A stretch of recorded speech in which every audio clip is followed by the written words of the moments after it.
if there is any sudden deceleration, like motor vehicle accident and fall, there is compression injuries like diving, fall onto feet and buttock. If there is associated significant blunt trauma, like football, hockey, and in case of explosions and lightning strikes, in any patients who is having low GCS and patients having neurological deficit. If anyone complaining of spine tenderness, you have to suspect spinal injury. The main important thing neuronurse who is supposed to do when you receive a spine patient is just protect the spine. There should not be any mobility. So protect spine at all times in patients with multiple injuries, and 5% of the spinal injury patient will have associated fractures.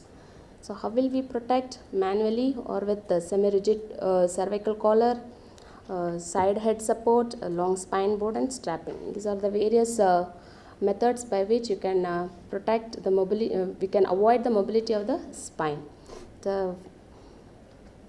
The whole spine immobilization, Taylor's brace, breathing or irregular breathing. And if you feel that the patient is having hypoventilation, that is measured by saturation. We have saturation probes.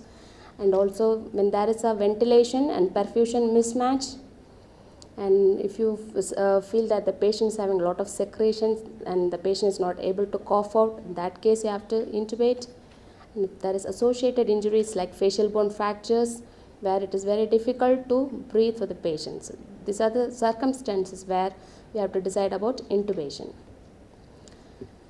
So we have to monitor saturation, EtCO2, give oxygen, bronchodilators, if required assisted ventilation. Positioning and mobilization is very much important. You should not mobilize the patient unless the spine is fixed.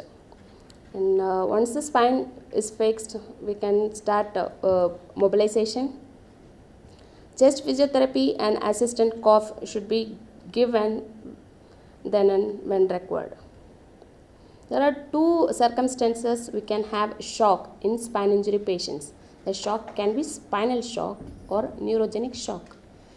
In spinal shock, because of the suppression or the reflex activity below the level of the injury, the patient will not be having any movement below the level of the injury.